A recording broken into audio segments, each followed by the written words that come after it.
귀신을 보았습니다. 1863년 봄밤 경복궁 교태전 한 내관이 비명을 지르며 쓰러졌습니다. 그가 본 것은 흰 치마 저고리를 입고 머리를 풀어 헤친 여인. 달빛 아래 피눈물을 흘리며 회랑을 걷는 그 모습은 마치 이승 사람이 아니었습니다. 하지만 조선 왕조 500년 궁궐에서 목격된 수많은 귀신들, 그 정체는 귀신이 아니었습니다. 훨씬 더 소름 끼치는 살아있는 무언가였습니다. 이 충격적인 진실이 궁금하시다면 영상 끝까지 봐주세요. 구독과 좋아요로 영상을 응원해 주시면 더 좋은 콘텐츠로 보답하겠습니다. 1863년 4월 조선 제25대 왕 철종이 승하했습니다. 재위 14년 만에 33세의 나이로 세상을 떠난 것입니다. 국상이 시작되고 궁궐 전체가 상복으로 뒤덮였습니다. 그런데 이상한 일이 벌어지기 시작했습니다. 철종의 빈전이 마련된 경복궁 교태전 서쪽 회랑. 밤이 되면 이곳을 지키는 내관들과 상궁들 사이에서 기묘한 소문이 돌았습니다. 흰옷 입은 여인이 밤마다 나타난다. 처음에는 아무도 믿지 않았습니다. 국상 중의 긴장감 때문에 생긴 헛소문이라고 여겼습니다. 하지만 목격자가 늘어났습니다. 1명, 2명, 10명. 급기야 낮에도 그 여인을 봤다는 증언이 나왔습니다. 목격자들의 증언은 놀랍도록 일치했습니다. 흰 치마 저고리를 입고 있었습니다. 머리는 풀어 헤쳤고요. 얼굴은 볼 수 없었습니다. 고개를 푹 숙이고 걸어가는데 발소리가 전혀 들리지 않았습니다. 어느 상궁은 더 구체적으로 말했습니다. 그분의 옷자락에서 물이 뚝뚝 떨어졌습니다. 그런데 바닥에는 물자국이 남지 않았습니다. 뒤를 돌아보니 그분은 이미 사라지고 없었습니다. 1863년 4월 28일 승정원 일기에는 이런 기록이 남았습니다. 궁중에 괴이한 일이 있다. 밤마다 여기가 출현하여 궁인들이 두려워한다. 조선 왕조 500년 역사상 왕이 승하한 직후 궁궐에서 귀신이 나타났다는 공식 기록. 이것이 처음은 아니었습니다. 숙종시대인 1701년 창덕궁 인경궁에서도 비슷한 일이 있었습니다. 숙종실록 27년 7월 15일 기록입니다. 인경궁에 궤변이 있었다. 궁녀 여러 명이 흰옷 입은 여인을 목격했다고 아뢰었다. 그 여인은 통곡하며 회랑을 걸어 다녔다고 한다. 숙종은 이 소식을 듣고 크게 놀랐습니다. 즉시 무당을 불러 구슬하게 했고 인경궁 일대를 비우도록 명했습니다. 하지만 귀신은 사라지지 않았습니다. 한 달 후 다시 목격담이 올라왔습니다. 간밤에 또 그 여기가 나타났습니다. 이번에는 승은상궁 박씨가 직접 목격했습니다. 여기는 박씨를 보고도 도망가지 않고 오히려 다가왔다고 합니다. 박씨 상궁은 기절했고 깨어난 후 3일 동안 말을 하지 못했습니다. 회복한 후 그녀가 한 말은 더욱 충격적이었습니다. 그분은 귀신이 아니었습니다. 살아있는 사람이었습니다. 제 눈을 똑바로 쳐다보며 입을 움직였습니다. 억울하다고 말하는 것 같았습니다. 그렇다면 그 여인은 누구였을까요? 왜 궁궐 한복판에서 흰옷을 입고 머리를 풀어 헤친 채 돌아다녔을까요? 조선시대 여인에게 머리를 풀어 헤친다는 것은 엄청난 일이었습니다. 특히 궁궐에서는 더욱 그랬습니다. 궁녀들은 항상 머리를 곱게 빗어 올려야 했고 흐트러진 모습을 보이는 것은 엄격히 금지되어 있었습니다. 그런 여인이 왕이 머무는 전각 근처를 배회한다? 이것은 죽음을 각오한 행동이었습니다. 더욱 이상한 점은 이런 목격담이 한두 번이 아니었다는 것입니다. 조선 왕조실록과 승정원 일기를 뒤져보면 궁궐 귀신 목격담이 수십 건 기록되어 있습니다. 영조 시대인 1752년 경희궁에서는 더 기묘한 일이 벌어졌습니다. 경희궁의 어느 정각에서 매일 밤 곡소리가 들렸습니다. 처음에는 한두 명이 듣는다고 했지만 점점 더 많은 사람들이 같은 소리를 들었다고 증언했습니다. 신하들은 상소를 올렸습니다. 그 정각을 허물고 새로 지어야 합니다. 필시 그곳에 원기가 있는 것입니다. 하지만 영조는 단호하게 거부했습니다. 과인은 귀신을 믿지 않는다. 유교 국가에서 귀신을 두려워하는 것은 도리가 아니다. 영조의 명으로 그 정각은 허물어지지 않았습니다. 대신 그 정각을 사용하지 않기로 했습니다. 공식적으로는 보수가 필요해서 라고 했지만 모두가 알고 있었습니다. 귀신 때문이라는 것을. 그렇다면 과연 진짜 귀신이었을까요? 유교를 국교로 하는 조선에서 왕과 신하들이 귀신을 두려워할 리 없습니다. 그런데도 왜 이토록 많은 기록이 남아있는 걸까요? 혹시 귀신이 아니라 다른 무언가가 아니었을까요? 살아있는 누군가가 귀신처럼 보였던 것은 1863년 그날 밤 경복궁 교태전에서 목격된 흰옷 여인. 그녀의 정체는 무엇이었을까요? 왜 그녀는 죽음을 무릅쓰고 밤중에 궁궐을 떠돌아다녔을까요? 귀신 이야기를 제대로 이해하려면 먼저 조선시대 궁궐이 어떤 곳이었는지 알아야 합니다. 궁궐, 왕이 사는 곳, 나라에서 가장 화려하고 권력이 집중된 장소. 하지만 그곳에서 생활하는 사람들에게 궁궐은 감옥이나 다름없었습니다. 조선시대 5대 궁궐 중 가장 큰 경복궁을 예로 들어보겠습니다. 경복궁에는 전각이 500여 개가 있었습니다. 그곳에서 생활하는 사람은 왕과 왕비, 대비, 후궁들, 그리고 궁녀와 내관들을 합쳐 약 3,000명에서 5,000명에 달했습니다. 5,000명이 사는 도시였던 것입니다. 하지만 이 도시에는 자유가 없었습니다. 특히 여성들에게는 더욱 그랬습니다. 궁궐의 내전, 즉 왕과 왕비가 거처하는 공간에는 남자가 들어갈 수 없었습니다. 오직 왕과 환관만이 출입할 수 있었습니다. 궁녀들은 평생 그곳에서 살아야 했습니다. 입궁하는 나이는 보통 10세에서 15세 사이였습니다. 어린 소녀들이 부모와 헤어져 궁궐로 들어오면 그 순간부터 그녀들의 삶은 완전히 바뀌었습니다.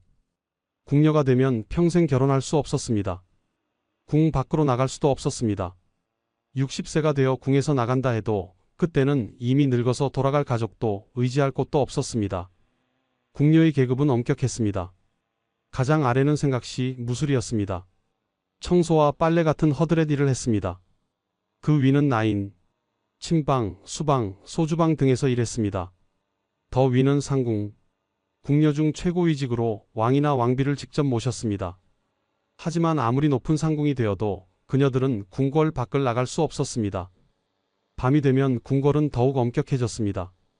일몰 후에는 함부로 돌아다닐 수 없었습니다.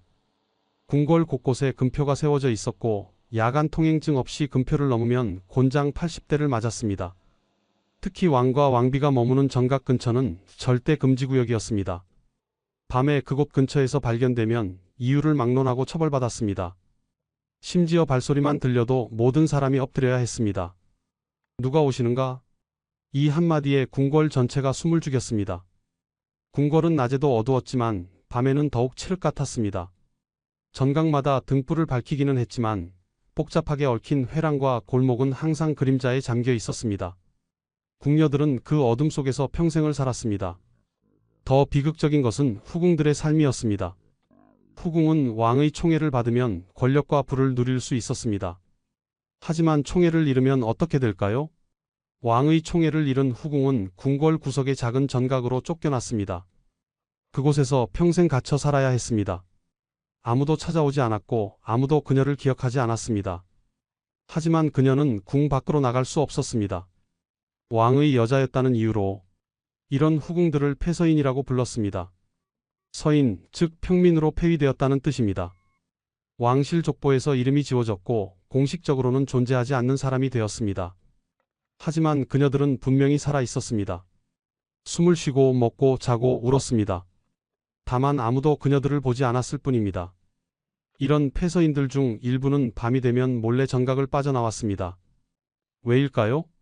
왕을 한 번이라도 더 보고 싶었기 때문입니다. 왕이 머무는 전각 근처를 서성이며 혹시 왕이 나오지 않을까?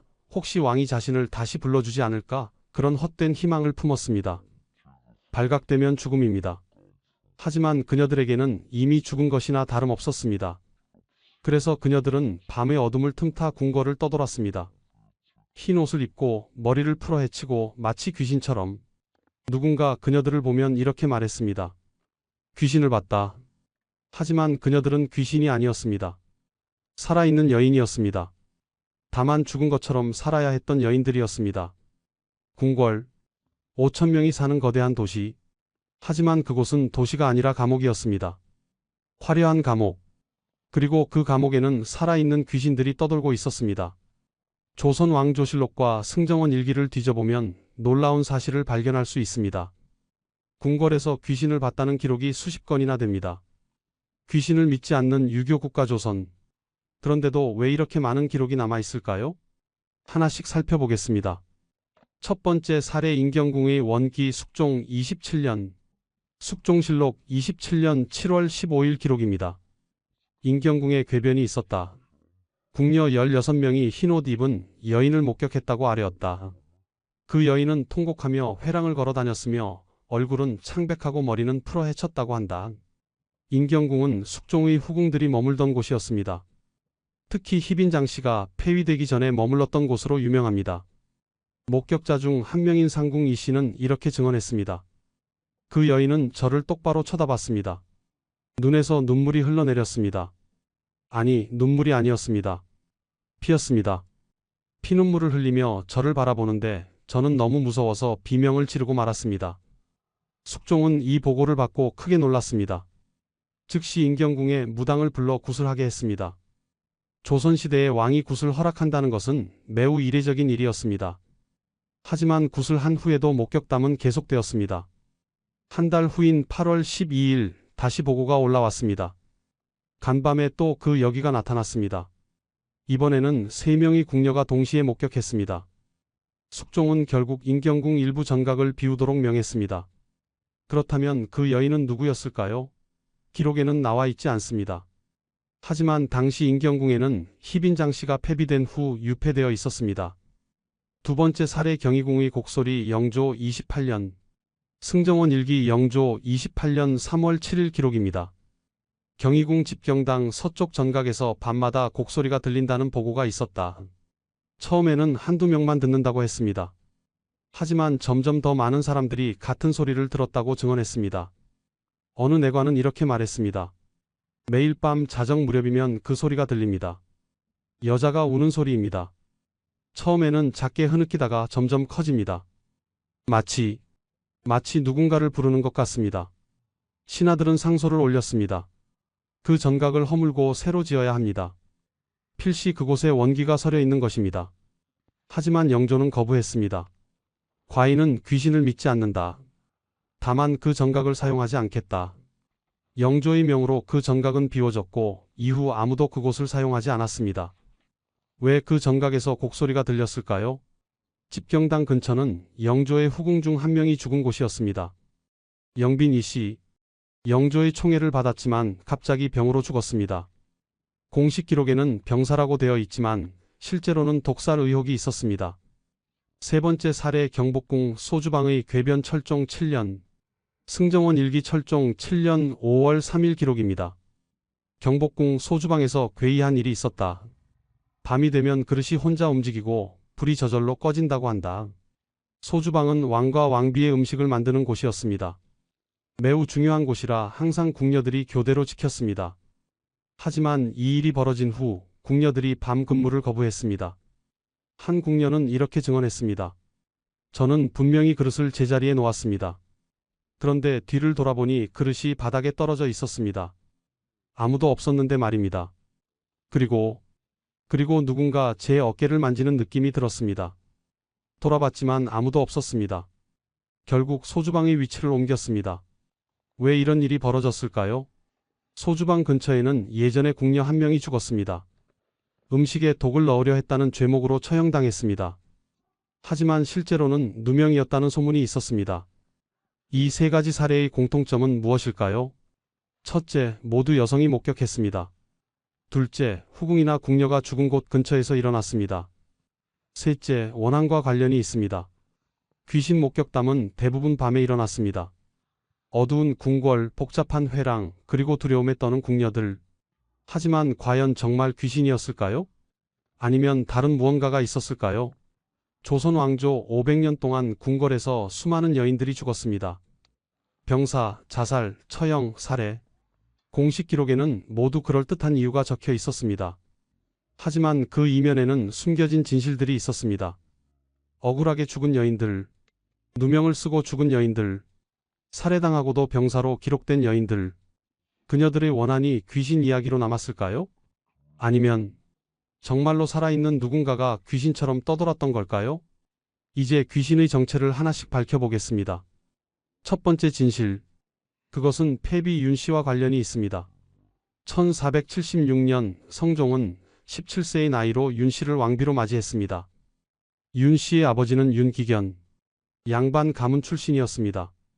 윤 씨는 총명하고 아름다웠습니다. 성종은 그녀를 매우 사랑했습니다.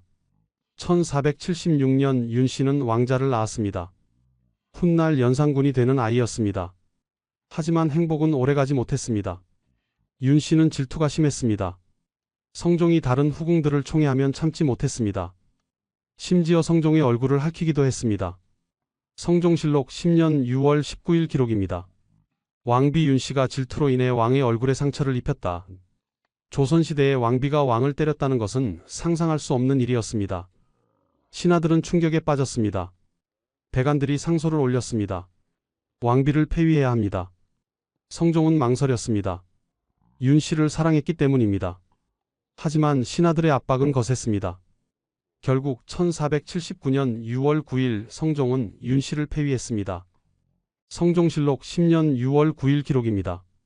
왕비 윤 씨를 폐하여 서인으로 삼는다. 윤 씨는 29세였습니다. 두 아들을 두고 궁궐에서 쫓겨났습니다. 하지만 이것으로 끝이 아니었습니다. 한 달 후 더욱 충격적인 사건이 벌어졌습니다. 1479년 7월 3일 성종은 윤 씨에게 사약을 내렸습니다. 이유는 왕을 저주했다는 것이었습니다. 누군가 고변했습니다. 윤 씨가 무당을 불러 왕을 저주하는 굿을 했다고. 증거는 없었습니다. 하지만 성종은 사약을 내렸습니다. 1479년 7월 3일 윤 씨는 사약을 받고 죽었습니다. 나이 29세. 그녀는 죽기 전에 이렇게 말했다고 합니다. 내가 무슨 죄를 지었는가? 다만 질투했을 뿐인데 왕을 저주한 적 없다. 억울하다. 윤 씨가 죽은 후 그녀의 두 아들은 어머니가 왜 죽었는지 몰랐습니다. 성종은 아들들에게 어머니는 병으로 돌아가셨다고 말했습니다. 특히 장남인 연산군은 20년이 지나서야 진실을 알게 되었습니다. 1494년 성종이 죽고 연산군이 즉위했습니다. 연산군은 24세였습니다. 즉위 초기에는 아무것도 몰랐습니다. 하지만 1504년 연산군 10년 연산군은 우연히 어머니 윤 씨의 폐위와 사사에 대한 기록을 보게 되었습니다. 충격이었습니다. 어머니는 병으로 돌아가신 것이 아니었다. 사약을 받고 돌아가셨다. 연산군은 미쳤습니다. 연산군 일기 10년 기록입니다. 임금이 어머니 폐비 윤 씨의 일을 알고 크게 노했다. 당시 폐비를 주장했던 신하들을 모두 잡아들였다. 연산군은 복수를 시작했습니다. 어머니 폐위를 주장했던 신하들을 모두 죽였습니다. 심지어 이미 죽은 신하들의 무덤을 파헤쳐 시신을 토막냈습니다. 그리고 어머니 윤 씨를 복권시켰습니다. 어머니는 재헌왕후이시다. 하지만 때는 이미 늦었습니다. 윤 씨는 25년 전에 죽었고 그녀의 무덤조차 제대로 만들어지지 않았습니다. 연산군은 어머니를 그리워하며 미쳐갔습니다. 그리고 바로 이때부터 창덕궁에서 귀신 목격담이 나오기 시작했습니다. 연산군 일기 10년 9월 기록입니다. 궁중에 궤변이 있었다. 밤마다 흰옷 입은 여인이 나타난다고 한다. 궁녀들은 수군거렸습니다. 폐비 윤 씨의 원기다. 연산군은 이 소문을 듣고 더욱 미쳤습니다. 어머니가 원기가 되어 떠돈다고 생각했습니다. 어머니께서 나를 찾으신다. 연산군은 궁궐 곳곳에 제사를 지냈습니다. 무당을 불러 굿을 하게 했습니다. 하지만 귀신은 사라지지 않았습니다. 왜일까요? 정말 윤 씨의 귀신이었을까요? 아니면 다른 무언가였을까요? 당시 창덕궁에는 윤 씨처럼 폐위되거나 총애를 잃은 후궁들이 많았습니다. 그녀들은 궁궐 구석에 유폐되어 살았습니다. 혹시 그중 한 명이 밤에 몰래 나와 궁궐을 배회한 것은 아니었을까요? 연산군이 어머니의 원기를 찾는다고 했을 때 그녀들은 어떤 생각을 했을까요? 나도 억울하다. 나도 원한이 있다. 그래서 더 많은 여인들이 밤에 나타났던 것은 아닐까요? 귀신이 아니라 살아있는 여인들. 폐비처럼 버림받고 폐비처럼 잊혀진 여인들. 그녀들이 귀신처럼 궁궐을 떠돌았던 것입니다.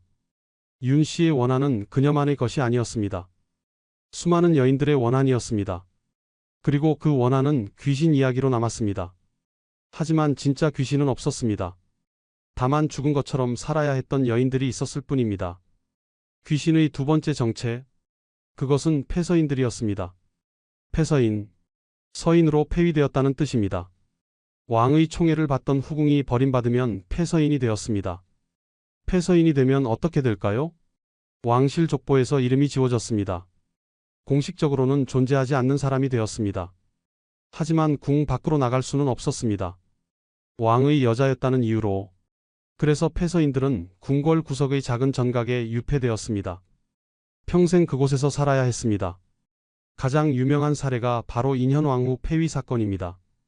1689년 숙종은 왕비 인현왕후를 폐위했습니다. 그리고 후궁 희빈장씨를 왕비로 올렸습니다. 인현왕후는 창덕궁의 작은 전각에 유폐되었습니다. 공식적으로는 서인민씨가 되었습니다.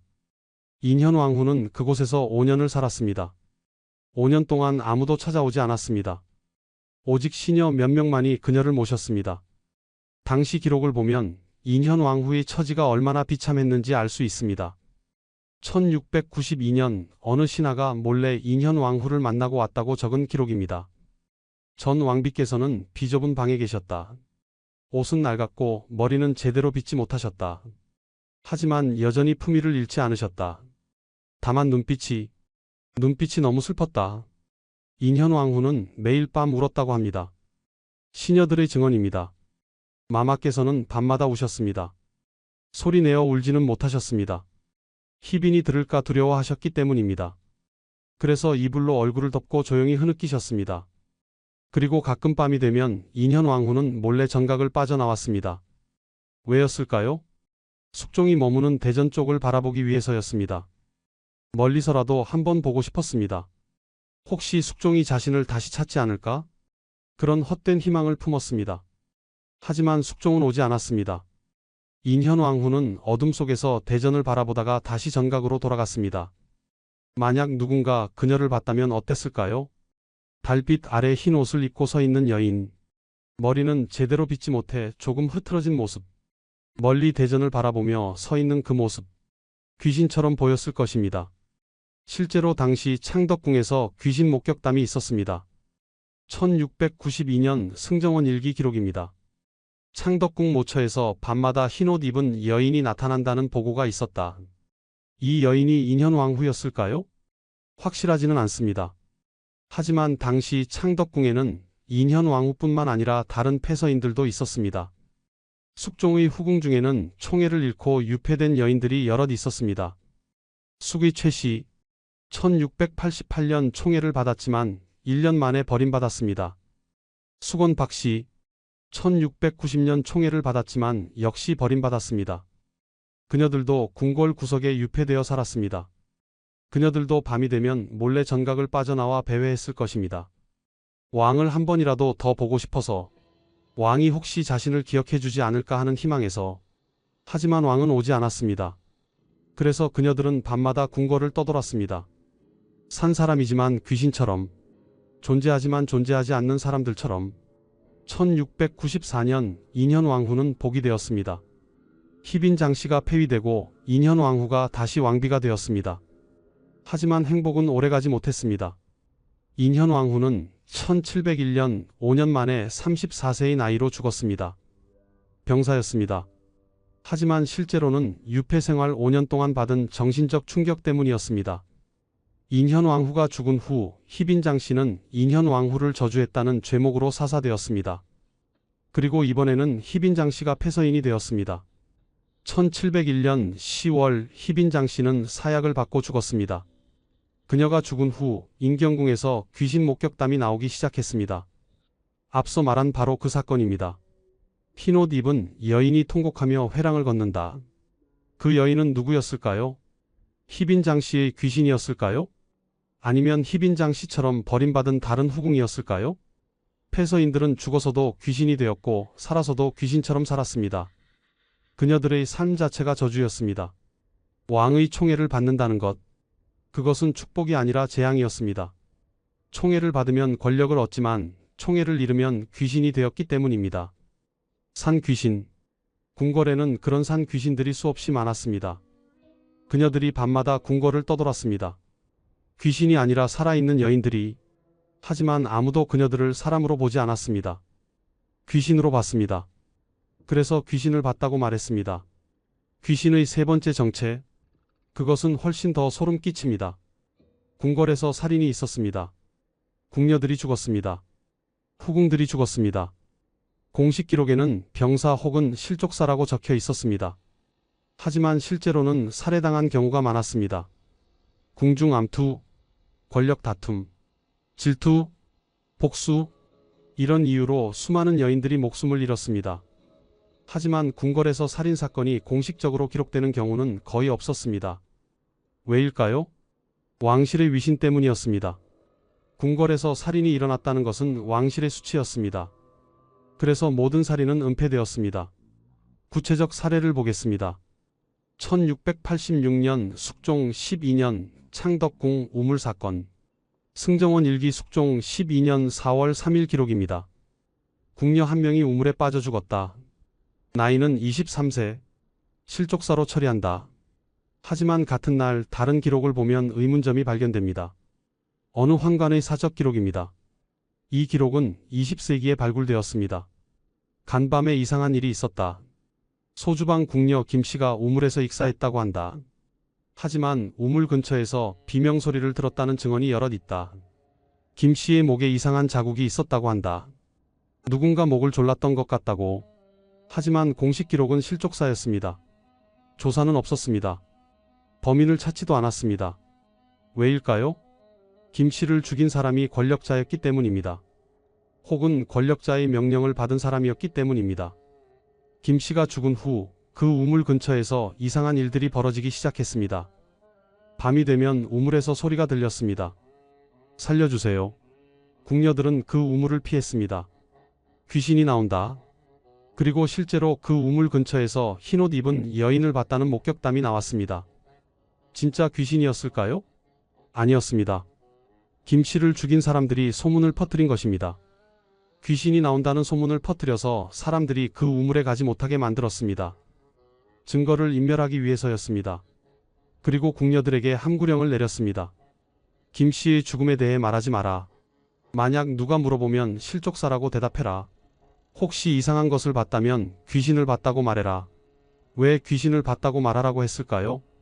귀신 이야기로 만들면 사람들이 진지하게 받아들이지 않기 때문입니다.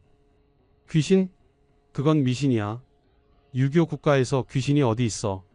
이렇게 일축해버릴 수 있었습니다. 진짜 살인사건이 귀신 이야기로 둔갑했습니다. 1752년 영조 28년 경희궁 독살 사건. 영조의 후궁 중 한 명인 숙의 문씨가 갑자기 죽었습니다. 영조실록 28년 3월 12일 기록입니다. 숙의 문씨가 병으로 졸서했다. 나이 27세. 하지만 문씨의 죽음은 의문투성이었습니다. 전날까지 건강했는데 갑자기 죽었습니다. 증상은 구토와 복통. 전형적인 독살 증상이었습니다. 하지만 공식 기록은 병사였습니다. 문씨가 죽은 후 경희궁 집경당 근처에서 이상한 일들이 벌어졌습니다. 밤마다 곡소리가 들렸습니다. 억울하다. 억울하다. 앞서 말한 바로 그 사건입니다. 영조는 이 소문을 듣고 귀신을 믿지 않는다고 했지만 결국 그 전각을 사용하지 않았습니다. 왜일까요? 영조도 알고 있었기 때문입니다. 문씨가 독살당했다는 것을. 하지만 범인을 찾을 수 없었습니다. 아니, 찾을 수 없는 것이 아니라 찾으면 안 되었습니다. 범인이 왕실 내부 인물이었기 때문입니다. 그래서 귀신으로 만들어버렸습니다. 진실을 귀신 이야기 속에 묻어버렸습니다. 궁궐에서 귀신 목격담이 나오면 어떤 일이 벌어질까요? 첫째, 사람들이 그곳을 피합니다. 둘째, 증거가 사라집니다. 셋째, 목격자들이 입을 다뭅니다. 귀신을 봤어요. 그래? 그건 미신이야. 내가 잘못 본 거야. 이렇게 일축할 수 있었습니다. 만약 살인을 봤어요 라고 하면 어떻게 될까요? 조사가 시작됩니다. 범인을 찾아야 합니다. 하지만 귀신을 봤어요 라고 하면 아무 일도 일어나지 않습니다. 그래서 궁궐의 권력자들은 살인사건을 귀신 이야기로 만들었습니다. 완벽한 은폐 방법이었습니다. 어느 환관의 사적 기록에는 이런 내용이 있습니다. 궁중에는 귀신이 없다. 하지만 귀신 이야기는 많다. 왜일까? 숨겨야 할 것이 많기 때문이다. 살인, 독살, 자살. 이 모든 것을 귀신 이야기로 덮어버린다. 그러면 아무도 진실을 묻지 않는다. 소름 끼치는 진실입니다. 궁궐의 귀신은 죽은 자의 원기가 아니었습니다. 살아있는 자들이 만들어낸 거짓말이었습니다. 진실을 숨기기 위한 도구였습니다. 그래서 귀신 목격담이 끊이지 않았던 것입니다. 살인이 끊이지 않았기 때문에 귀신의 네 번째 정체, 이것이 가장 비극적입니다.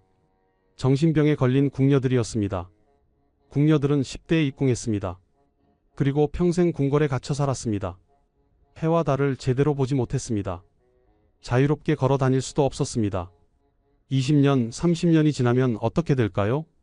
정신이 무너졌습니다. 조선 왕조실록에는 광증이라는 단어가 자주 나옵니다. 광증은 정신병을 뜻합니다. 승정원 일기를 보면 이런 기록들이 있습니다. 궁녀 박씨가 광증으로 폐질이 되었다. 상궁 김씨가 광증으로 인해 쫓겨났다. 광증에 걸린 궁녀들은 어떤 증상을 보였을까요? 첫째, 헛것을 봤습니다. 둘째, 혼잣말을 했습니다. 셋째, 밤중에 배회했습니다.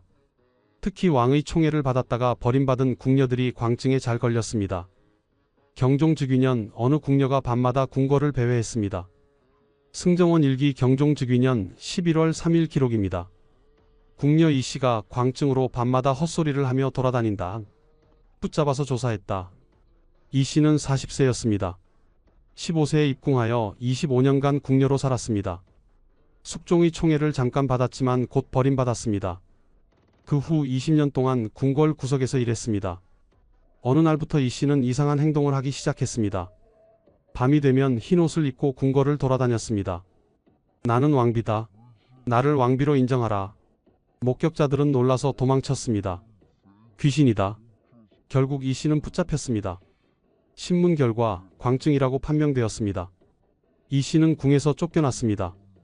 하지만 이씨 같은 경우는 그나마 다행이었습니다. 발견되어서 쫓겨났으니까요. 발견되지 않은 광증 궁녀들은 어떻게 되었을까요? 계속 궁궐을 떠돌았습니다. 밤이 되면 정각을 빠져나와 배회했습니다. 혼잣말을 하고 헛것을 보고 울고 웃었습니다. 만약 누군가 그녀들을 봤다면? 귀신이다. 이제 다시 처음으로 돌아가겠습니다. 1863년 4월 철종이 승하했습니다. 그 후 경복궁에서 흰옷 입은 여인이 목격되었습니다. 여러 증언을 종합해보면 그 여인의 정체를 추정할 수 있습니다. 숙의 박씨, 철종의 후궁이었습니다. 1857년 철종의 총애를 받아 숙위에 봉해졌습니다. 당시 나이 19세였습니다. 하지만 총애는 2년 만에 끝났습니다. 1859년 철종은 다른 후궁을 총애했습니다. 박씨는 버림받았습니다. 박씨는 경복궁 구석의 작은 정각에서 살았습니다. 1863년 철종이 죽었을 때 박씨는 29세였습니다. 철종이 죽은 후 박씨는 정신이 무너졌습니다. 밤마다 철종의 빈전이 있는 교태전 근처를 배회했습니다. 전하, 흰 치마 저고리를 입고 머리를 풀어 헤치고 혼잣말을 하며 걸어다녔습니다. 목격자들은 귀신이라고 했습니다. 하지만 박씨는 귀신이 아니었습니다. 정신병에 걸린 여인이었습니다. 29세의 나이에 모든 것을 잃고 정신까지 잃어버린 불쌍한 여인이었습니다. 고종즉위 초기는 혼란스러웠습니다. 궁궐 관리가 제대로 되지 않았습니다. 그래서 박씨 같은 광증 궁녀들이 밤에 배회해도 제대로 단속하지 못했습니다. 박씨가 그 후 어떻게 되었는지는 기록에 없습니다. 아마도 조용히 죽었을 것입니다. 아무도 그녀를 기억하지 않았을 것입니다. 다만 경복궁에 귀신이 나타났다는 이야기만 남았습니다. 이제 우리는 알게 되었습니다. 궁궐의 귀신은 4가지였습니다. 첫째, 폐비처럼 억울하게 죽은 자들의 원한이 만들어낸 집단 히스테리. 둘째, 폐서인들이 밤에 몰래 배회하는 모습. 셋째, 살인사건을 은폐하기 위해 만들어낸 거짓 소문. 넷째, 정신병에 걸려 실제로 배회하는 궁녀들. 이 4가지가 복합적으로 작용했습니다. 그래서 귀신 목격담이 끊이지 않았습니다. 실제로 귀신은 없었습니다. 하지만 귀신처럼 살아야 했던 여인들은 있었습니다. 산 사람인데 죽은 것처럼, 존재하는데 존재하지 않는 것처럼 그녀들이 궁궐을 떠돌았습니다. 밤의 어둠 속에서, 아무도 보지 않는 곳에서, 그리고 누군가 그녀들을 보면 외쳤습니다. 귀신이다. 하지만 그녀들은 귀신이 아니었습니다. 살아있는 비극이었습니다. 1910년 8월 29일 경술국치, 조선이 일본에 병합되었습니다. 궁궐이 일본에 넘어갔습니다. 궁녀들은 모두 궁에서 쫓겨났습니다. 500년 역사의 종말이었습니다. 1920년대와 1930년대 일부 생존 궁녀들이 자신들의 이야기를 기록으로 남겼습니다. 그중 한 명이 승은상궁 박씨였습니다. 그녀는 1930년대에 어느 학자와 인터뷰를 했습니다. 학자가 물었습니다. 궁궐에 정말 귀신이 나타났습니까? 박 씨는 이렇게 대답했습니다. 귀신은 없었습니다. 하지만 귀신보다 무서운 것이 궁궐이었습니다. 학자가 다시 물었습니다. 그렇다면 왜 귀신 이야기가 그렇게 많았습니까? 박 씨는 긴 침묵 후에 말했습니다. 산 사람이 귀신이 되는 곳이었기 때문입니다. 1479년 사약을 받고 죽은 패비 윤 씨. 그녀의 아들 연산군은 어머니를 복권시키려 했습니다. 1504년 연산군은 어머니를 재헌 왕후로 추존했습니다. 하지만 2년 후인 1506년 중종 반정이 일어났습니다. 연산군은 폐위되었고 유배지에서 죽었습니다. 그리고 윤 씨의 복권도 취소되었습니다. 다시 패비 윤 씨가 되었습니다. 그 후 300년이 흘렀습니다. 1698년 숙종 24년 숙종은 윤 씨를 다시 복권시켰습니다. 윤 씨가 죽은 지 219년 만이었습니다. 왜 숙종이 복권시켰을까요? 숙종 자신도 왕비 인현 왕후를 폐위했다가 복위시켰기 때문입니다. 그 과정에서 윤 씨의 억울함을 이해하게 되었습니다.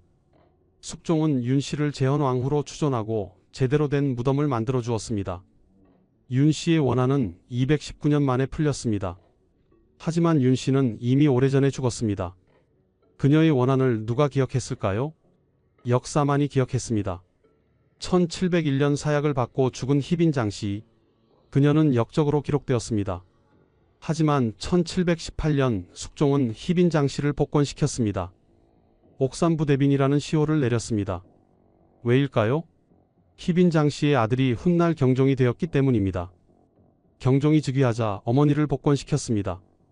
희빈장 씨가 죽은 지 17년 만이었습니다. 하지만 희빈장 씨도 이미 죽었습니다. 복권이 무슨 소용이 있었을까요? 귀신은 없습니다. 하지만 원한은 실제합니다. 억울하게 죽은 자들의 그것은 수백 년을 갑니다. 패비 윤 씨의 원한은 219년을 갔습니다. 희빈장 씨의 원한은 17년을 갔습니다. 그 원한이 귀신 이야기로 남았습니다.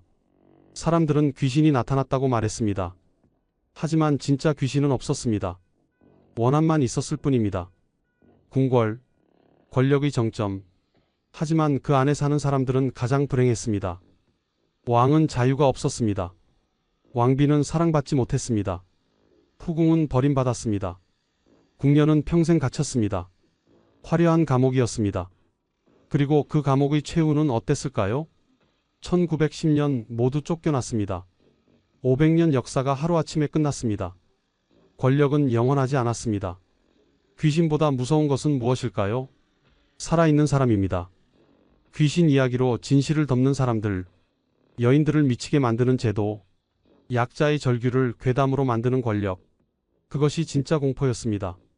하지만 완전히 어두운 이야기만은 아닙니다. 패비 윤 씨가 죽은 후 그녀를 몰래 도운 사람들이 있었습니다. 최 씨 집안이었습니다. 최 씨 집안은 윤 씨의 시신을 거두어 제대로 묻어주었습니다. 왕의 명령을 어기고서라도 그 대가로 최 씨 집안은 역적으로 몰렸습니다. 하지만 최 씨 집안은 후회하지 않았습니다. 사람의 도리를 지켰을 뿐입니다. 219년 후 윤 씨가 복권되었을 때 최 씨 집안도 복권되었습니다. 정의는 늦었지만 왔습니다. 만약 당신이 조선시대 궁궐에서 귀신을 봤다면 어떻게 하셨겠습니까? 귀신이다 하고 도망쳤을까요? 아니면 다가가서 물어봤을까요? 누구십니까? 무엇이 필요하십니까? 어쩌면 그 귀신은 도움을 청하고 있었을지도 모릅니다. 제발 제 이야기를 들어주세요. 제발 제가 억울하다는 것을 기억해 주세요. 하지만 아무도 들어주지 않았습니다. 귀신이라고 생각하고 도망쳤습니다. 그래서 그녀들은 계속 떠돌았습니다. 아무도 들어주지 않았기 때문에 조선 궁궐에는 귀신이 없었습니다. 하지만 귀신처럼 떠돌아야 했던 여인들은 있었습니다. 억울하게 죽은 여인, 버림받고 미쳐버린 여인, 살해당하고도 목소리조차 낼 수 없었던 여인, 그녀들이 궁궐을 떠돌았습니다. 밤의 어둠 속에서. 그리고 사람들은 말했습니다. 귀신이다. 하지만 진짜 귀신은 없었습니다. 권력이 만들어낸 가장 슬픈 괴담이었을 뿐입니다. 지금까지 조선시대 궁궐에 나타난 귀신의 정체에 대한 이야기였습니다. 이 이야기가 여러분께 작은 깨달음이 되길 바랍니다. 구독과 좋아요로 영상을 응원해 주시면 더 좋은 콘텐츠로 보답하겠습니다. 다음에도 흥미로운 역사 이야기로 찾아뵙겠습니다. 감사합니다. 조선시대 관원들은 월급을 얼마나 받았을까요? 조선시대 최고위직 정일품 영의정 연봉은 쌀 110석이었습니다. 현재 가치로 환산하면 약 2억 2천만 원입니다. 반면 지방을 다스리던 정육품 현감 연봉은 쌀 9석, 현재 가치로 겨우 1,800만 원이었습니다. 12배 차이 많이 나는 것 같지만 사실 이것은 문제가 아니었습니다. 진짜 문제는 따로 있었습니다. 1,800만 원을 받던 현감이 관할을 운영하려면 1년에 8억 원이 필요했습니다. 자기 월급의 44배가 넘는 돈이었습니다. 이 돈을 현감이 모두 사비로 부담해야 했습니다. 결과는 참혹했습니다. 1700년부터 1750년 단 50년 사이 기록에만 47명의 지방 수령이 빚을 못 갚고 스스로 목숨을 끊었습니다. 청렴하게 살려던 수령들이 하나둘 파산하고 빚더미에 앉아 죽어갔습니다. 반대로 살아남은 수령들은 어떻게 했을까요? 백성의 것을 빼앗고 뇌물을 받고 세금을 더 걷었습니다. 부정부패를 저지를 수밖에 없었습니다. 청렴하면 죽고 부정하면 살아남는 제도였습니다. 부정부패할 수밖에 없었던 조선시대 진실을 파헤쳐 보겠습니다. 이 이야기가 궁금하시다면 영상 끝까지 봐주세요. 구독과 좋아요는 큰 힘이 됩니다. 영조 즉위년 1724년 12월 15일 밤이었습니다. 전라도 강진현 관하에는 촛불 하나만 희미하게 타오르고 있었습니다. 한겨울 찬바람이 문틈으로 스며들었지만 아무도 아랫목에 불을 지피지 않았습니다. 숯을 살 돈이 없었기 때문입니다. 촛불 아래 책상에는 빽빽하게 적힌 문서들이 쌓여 있었습니다. 빚 문서였습니다. 사채업자 김씨에게 은 50냥, 이자 월 3푼, 포목상 박씨에게 무명 200필, 상환기한 경진년 동지, 한양 전당포에 토지문권 저당, 은 120냥. 문서를 덮고 있던 손이 떨렸습니다. 53세의 강진현감 이정표였습니다. 아니, 이제는 전 현감이었습니다. 한 달 전 파직되었으니까요. 그는 천천히 자리에서 일어나 대들보를 올려다보았습니다. 그리고 품속에서 하얀 명주천을 꺼냈습니다. 다음날 아침 관아 아전들이 그를 발견했습니다. 대청마루 대들보에 목을 맨 채였습니다. 책상 위에는 유서 한 장이 놓여 있었습니다. 나는 평생 청렴하게 살고자 했습니다. 백성의 것을 한 푼도 훔치지 않았습니다. 뇌물을 받지 않았고 세금을 더 걷지도 않았습니다. 그러나 수령의 자리는 청렴함으로 지킬 수 없는 자리였습니다. 나는 이제 더 이상 버틸 수 없습니다. 유서를 읽던 아전들은 고개를 숙였습니다. 그들은 이미 알고 있었습니다. 이정표 현감이 얼마나 청렴한 사람이었는지를요. 재임 3년 동안 단 한 번도 백성에게 부당한 것을 요구하지 않았습니다. 오히려 자신의 녹봉으로 굶주린 백성을 도왔습니다. 1723년 흉년이 들었을 때는 사제를 털어 곡식을 나눠주기도 했습니다. 그런 그가 왜 죽었을까요? 아전들은 책상 위 빚 문서를 정리했습니다. 총액 은 327냥이었습니다. 이정표의 연봉은 쌀 9석, 현재 가치로 약 180만 원이었습니다. 은 327냥은 현재 가치로 약 4,900만 원이었습니다. 그의 연봉으로 27년을 일해도 갚을 수 없는 금액이었습니다. 더 놀라운 사실은 이 빚이 모두 관아 운영비였다는 것입니다. 그는 한 푼도 사사로이 쓰지 않았습니다. 무너진 관아 보수비, 아전 30명의 급료, 사령 50명의 식비, 관복 제작비, 말과 가마, 구입비, 손님 접대비 모두 현감이 자비로 부담해야 하는 것들이었습니다. 조선시대 정육품 현감의 녹봉은 연간 쌀 9석, 콩 6석이었습니다. 월급으로 환산하면 쌀 0.75석, 현재 가치로 약 15만 원이었습니다. 그러나 현감이 관아를 운영하는 데 드는 비용은 월 최소 쌀 20석, 현재 가치로 약 400만 원이었습니다. 월급의 27배가 드는 직장이었습니다.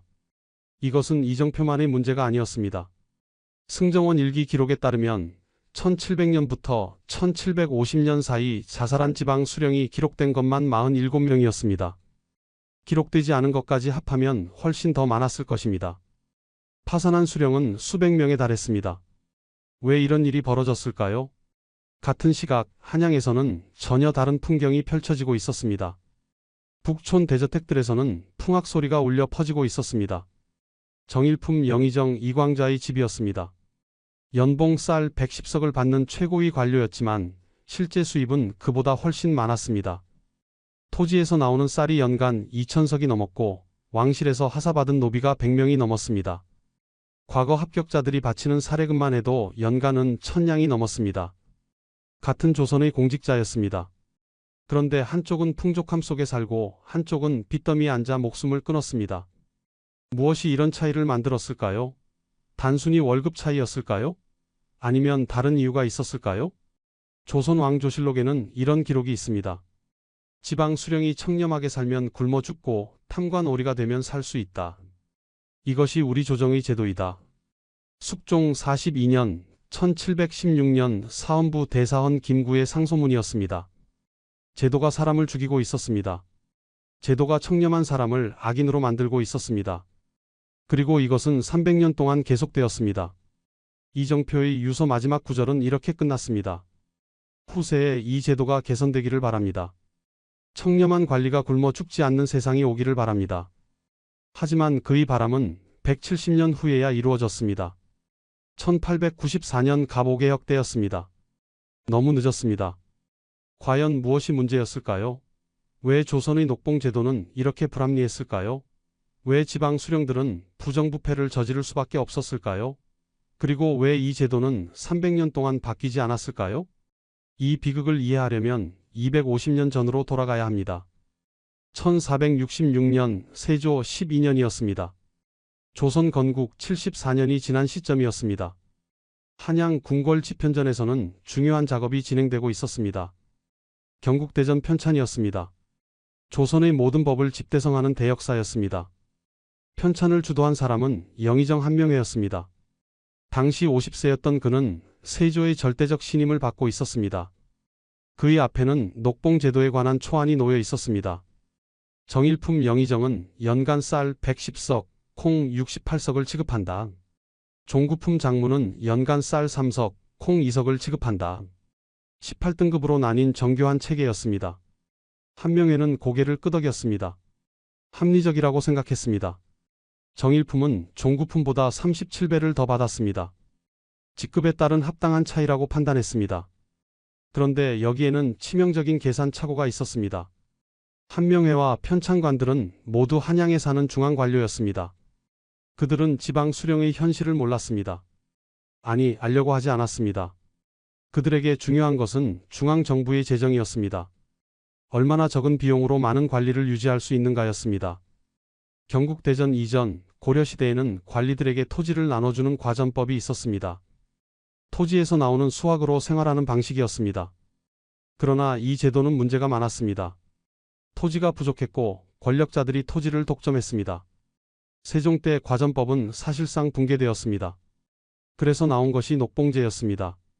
토지 대신 쌀과 콩을 직접 지급하는 방식이었습니다. 일견 합리적으로 보였습니다. 토지 분쟁도 없고 매년 정확한 양을 지급할 수 있었으니까요. 1469년 예종 1년에 경국대전이 완성되었습니다. 녹봉 규정도 확정되었습니다. 한명회는 만족스러워했습니다. 이제 관료들이 청렴하게 살 수 있을 것이다. 그러나 그는 몰랐습니다. 이 제도가 얼마나 많은 사람을 죽일지를요. 당시 계산 방식은 이랬습니다. 성인 남자 한 명이 1년 동안 먹는 쌀이 약 2석 5두였습니다. 정일품 영의정 110석이면 44명이 1년을 먹을 수 있는 양이었습니다. 영의정 집안 식솔이 보통 20명 정도였으니 충분하다고 판단했습니다. 정육품 현감 구석은 3.6명이 먹을 양이었습니다. 현감 본인과 부인, 그리고 자녀 한 명이면 딱 맞는 계산이었습니다. 하지만 이 계산에는 빠진 것이 너무 많았습니다. 첫째, 관복과 관모였습니다. 현감이 부임할 때 필요한 관복은 은 30냥어치였습니다. 현감의 1년 녹봉이 은으로 환산하면 약 12냥이었습니다. 관복 한 벌이 2년 반치 월급이었습니다. 둘째, 말과 가마였습니다. 현감은 품계상 말을 타고 다녀야 했습니다. 가마도 있어야 했습니다. 말 한 필 가격이 은 40냥, 가마가 은 10냥이었습니다. 합쳐서 50냥, 4년치 월급이었습니다. 셋째, 아전과 사령의 급료였습니다. 이것이 가장 큰 문제였습니다. 조선시대 지방 관아는 현감 혼자 운영하는 곳이 아니었습니다.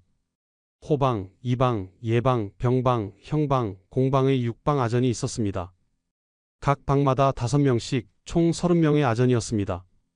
또한 문서를 전달하는 사령이 50명 있었습니다. 청소하고 음식을 만드는 관노비가 20명 있었습니다. 총 100명이었습니다. 경국대전에는 이렇게 적혀 있었습니다. 아전과 사령의 급료는 현감이 자비로 지급한다. 현감이 100명을 먹여 살려야 했습니다. 현감의 녹봉 쌀 구석은 3.6명이 먹을 양이었는데 100명을 먹여야 했습니다.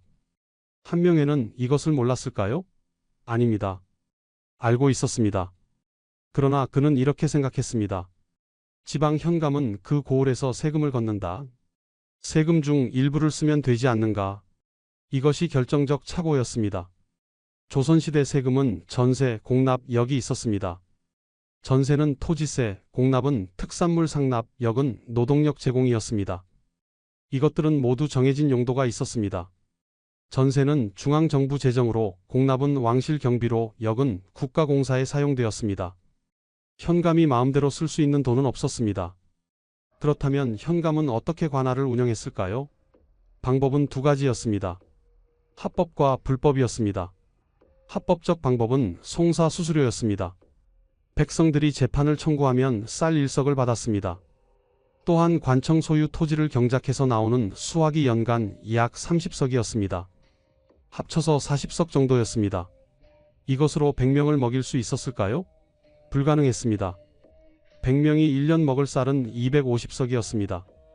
200석이 부족했습니다. 그래서 현감들은 불법을 저지를 수밖에 없었습니다. 하지만 그때는 아무도 이것을 심각하게 생각하지 않았습니다. 한명회도 편찬관들도 심지어 왕도 모르고 있었습니다. 경국대전이 반포된 1469년 조선은 태평성대였습니다. 창고에는 곡식이 넘쳤고 백성들은 굶주리지 않았습니다. 지방 수령들의 문제는 수면 아래 가라앉아 있었습니다. 하지만 시간이 지나면서 균열이 생기기 시작했습니다. 성종 5년 1474년 첫 번째 사건이 터졌습니다. 경상도 거창 현감 박응서가 백성의 곡식을 횡령한 혐의로 파직되었습니다. 조사 결과 그는 관아 운영비로 썼다고 진술했습니다. 그러나 조정은 이것을 믿지 않았습니다. 박응서는 귀양을 갔습니다. 성종 12년 1481년 두 번째 사건이 터졌습니다. 전라도 남원부사 이세화가 스스로 목숨을 끊었습니다. 유서에는 이렇게 적혀 있었습니다. 녹봉으로 생활할 수 없습니다. 저는 부정을 저지를 수 없어 이 길을 선택합니다. 조정은 충격에 빠졌습니다. 성종은 의정부에 명령했습니다. 지방 수령의 녹봉을 조사하라. 조사 결과가 올라왔습니다. 모든 지방 수령이 적자 상태였습니다. 합법적인 수입으로는 절대 운영이 불가능했습니다. 성종은 고민했습니다. 녹봉을 올려줘야 할까? 그러나 국가 재정이 부족했습니다.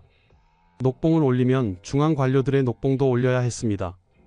재정 부담이 2배로 늘어났습니다. 결국 성종은 임시방편을 택했습니다. 지방 수령에게 토지 경작권을 더 주어라. 각 고을 관청 토지를 2배로 늘렸습니다. 이제 연간 60석 정도를 더 확보할 수 있었습니다. 하지만 여전히 부족했습니다. 그리고 이것은 새로운 문제를 만들었습니다. 관청 토지를 늘리려면 백성의 토지를 빼앗아야 했습니다. 백성들의 원성이 높아졌습니다. 제도의 균열은 점점 커지고 있었습니다.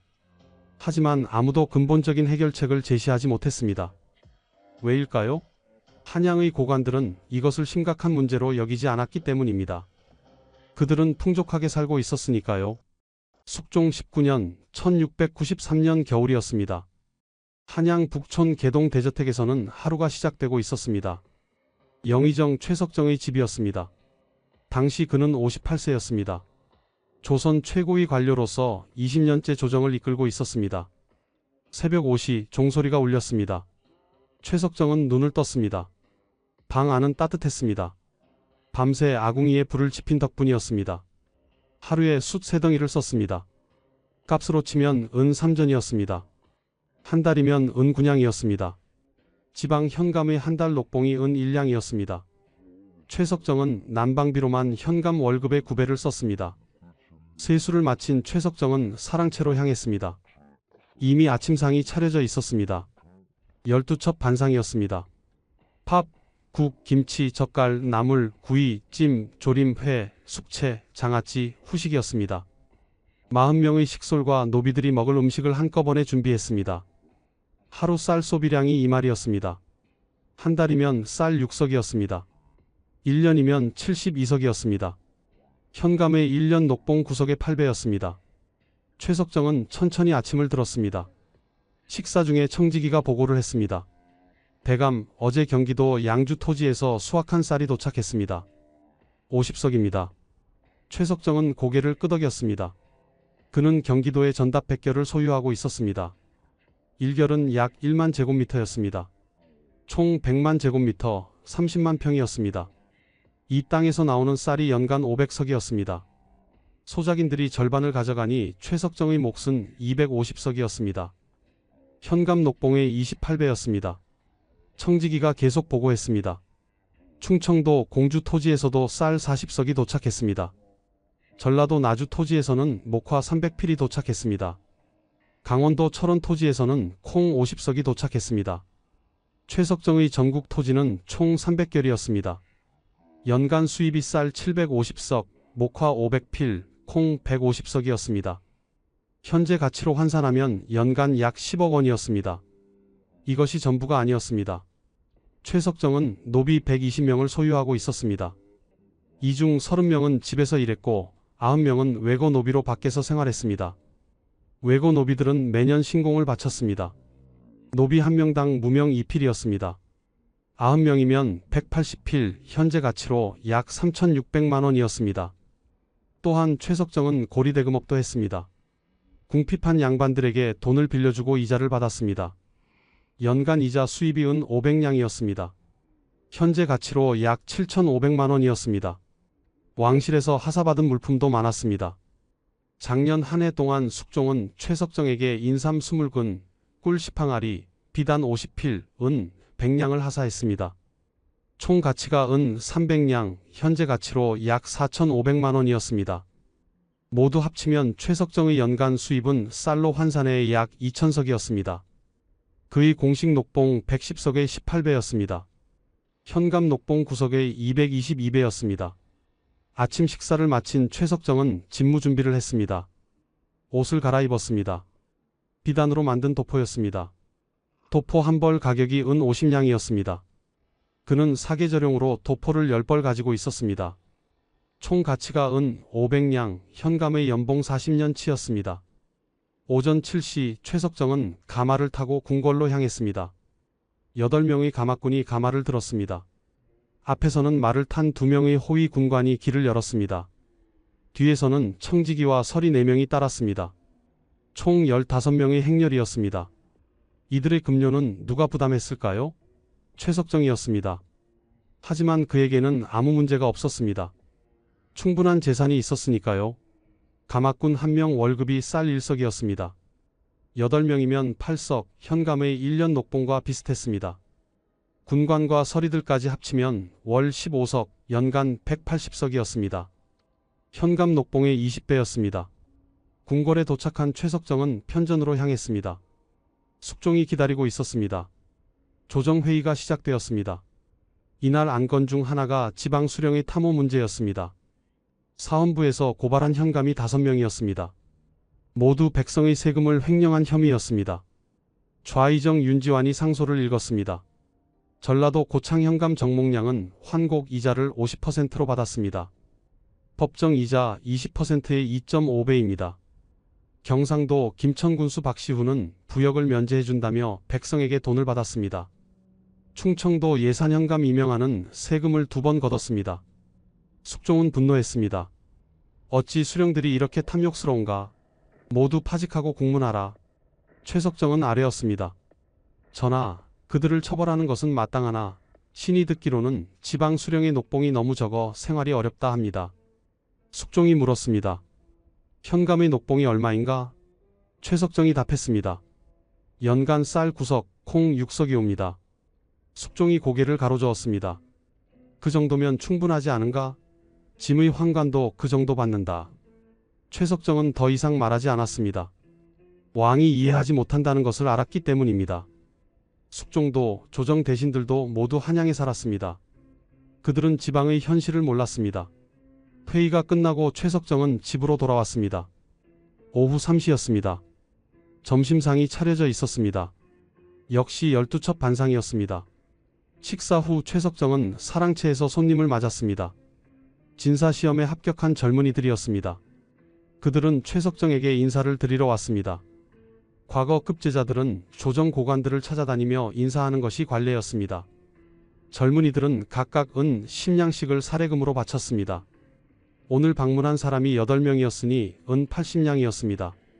현감의 연봉 7년치였습니다. 최석정은 그들과 차를 마시며 이야기를 나눴습니다. 어떤 관직을 원하는지, 어떤 지방에 가고 싶은지 물었습니다. 그리고 약속했습니다. 내가 이조 판서에게 말해보겠네. 최석정의 한마디면 관직이 결정되었습니다. 이것이 조선의 인사 시스템이었습니다. 젊은이들이 돌아간 후 최석정은 서재에서 책을 읽었습니다. 저녁이 되자 다시 12첩 반상이 차려졌습니다. 하루 3끼를 이렇게 먹었습니다. 저녁 식사 후 최석정은 안채로 갔습니다. 부인과 차를 마시며 하루를 마무리했습니다. 부인이 물었습니다. 오늘 조정에서 무슨 일이 있었습니까? 최석정이 답했습니다. 지방 현감 몇 명이 탐욕을 부렸다고 파직되었소. 부인이 고개를 저었습니다. 요즘 수령들은 왜 그리 염치가 없는지 모르겠어요. 최석정은 대답하지 않았습니다. 그도 정확히 알지 못했습니다. 왜 수령들이 탐욕을 부릴 수밖에 없는지를요. 밤 10시 최석정은 잠자리에 들었습니다. 오늘도 평온한 하루였습니다. 아무런 걱정이 없었습니다. 월급이 적다고 생각해 본 적도 없었습니다. 같은 시각 전라도 강진에서는 현감 이정표가 책상 앞에 앉아 빚 문서를 정리하고 있었습니다. 한숨을 내쉬었습니다. 오늘도 아전들의 급료를 주지 못했습니다. 내일은 사채업자가 찾아올 것입니다. 같은 조선, 같은 하늘 아래였지만 두 사람의 세상은 완전히 달랐습니다. 경종 1년 1721년 3월 15일이었습니다. 한양 한성부에서는 새로 임명된 관리들에게 사령장을 수여하고 있었습니다. 그중 한 사람이 이정표였습니다. 당시 48세였습니다. 그는 드디어 수령 자리를 얻었습니다. 전라도 강진현감이었습니다. 이정표는 기뻤습니다. 과거에 급제한 지 15년 만이었습니다. 그동안 그는 한양에서 하급관리로 일했습니다. 정구품 장무, 정팔품 교리를 거쳐 정칠품 좌랑까지 올랐습니다. 그러나 월급은 너무 적었습니다. 정칠품 좌랑의 연봉은 쌀 6석이었습니다. 가족 4명이 먹기에도 부족했습니다. 그는 빚을 지며 살았습니다. 15년 동안 쌓인 빚이 은 80냥이었습니다. 이제 현감이 되었으니 빚을 갚을 수 있을 것이라고 생각했습니다. 정육품 현감의 연봉은 쌀 9석이었습니다. 좌랑 때보다 1.5배 많았습니다. 더 중요한 것은 지방 수령이 되면 다양한 수입이 있다는 소문이었습니다. 선배들이 말했습니다. 수령이 되면 걱정 없네. 송사 수수료도 있고 관청 토지 수입도 있고 백성들 사례금도 받을 수 있지. 이정표는 설렜습니다. 드디어 편하게 살 수 있을 것 같았습니다. 3월 20일 이정표는 가족과 함께 한양을 떠났습니다. 부인과 아들 둘, 딸 하나였습니다. 하인 2명도 데려갔습니다. 강진까지는 15일이 걸렸습니다. 4월 5일 강진 고을에 도착했습니다. 관아 앞에는 아전들이 도열해 있었습니다. 그들은 새 현감을 맞이했습니다. 이정표는 가마에서 내렸습니다. 그런데 뭔가 이상했습니다. 가마가 너무 낡았습니다. 여기저기 구멍이 났고 목재가 썩어 있었습니다. 아전들의 옷도 남루했습니다. 관아 건물도 기와가 깨지고 담이 무너져 있었습니다. 이정표는 당황했습니다. 하지만 표정을 감췄습니다. 아전들에게 인사를 받고 관아로 들어갔습니다. 관아 내하에 도착한 이정표는 더 충격을 받았습니다.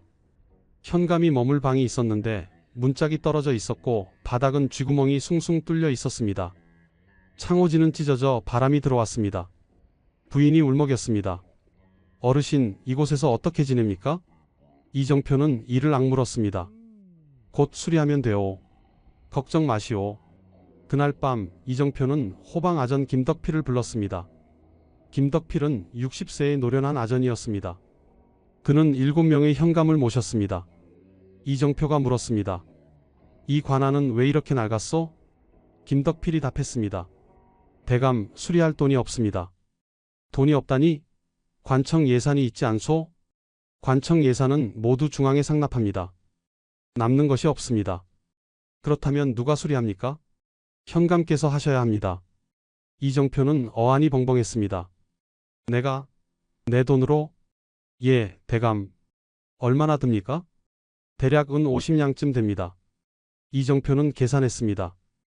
은 50냥은 자신의 연봉 4년치였습니다. 이정표는 다른 질문을 했습니다.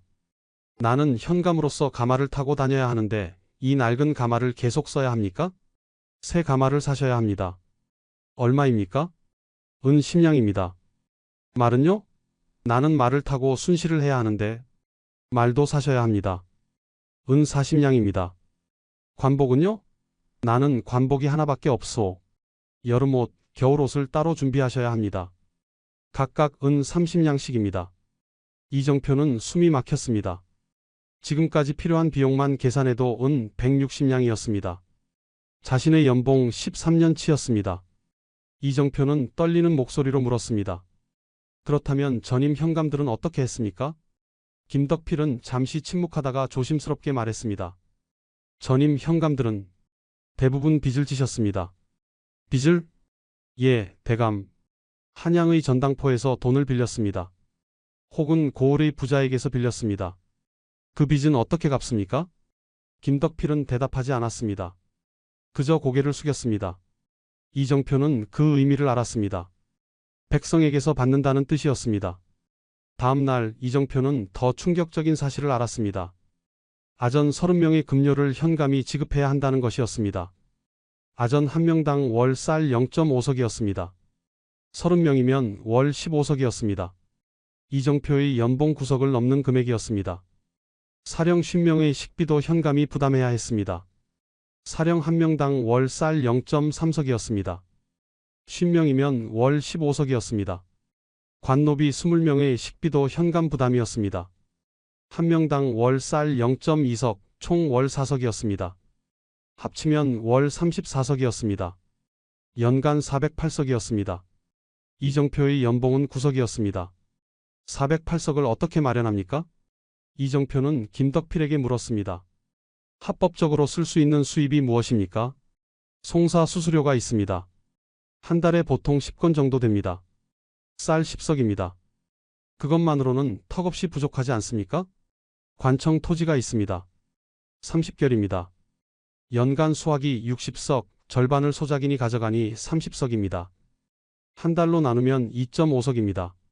합쳐서 월 12.5석이군요. 필요한 것이 34석인데, 예, 대감.